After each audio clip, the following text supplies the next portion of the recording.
Mana timma yurib yig'chi hamma yig'ib.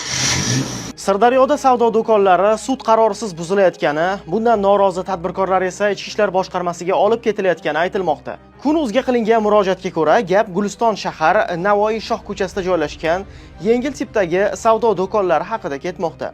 Do'konlar 8-yanvar kuni buzila boshlangan.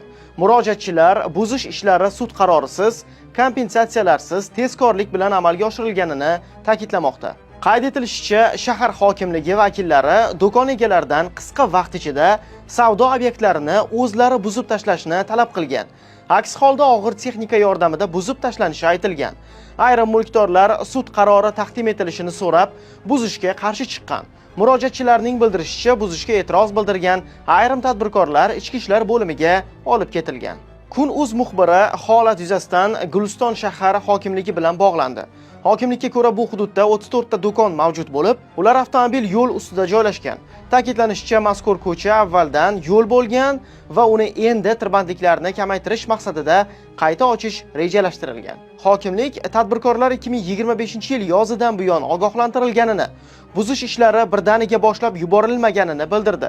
Shuningdek, tadbirkorlarga Guliston dehqon bozori yonidagi buyum bozori hududidan joy taklif qilingani, ko'chishga rozi bo'lgan tadbirkorlarning do'konlari buzilgani aytilmoqda. Qayd etish kerak, amaldagi qonunchilikka ko'ra, mulkni davlat ehtiyoji uchun olib qo'yish mulkdorning roziligi yoki sud qarori asosida amalga oshirilishi lozim.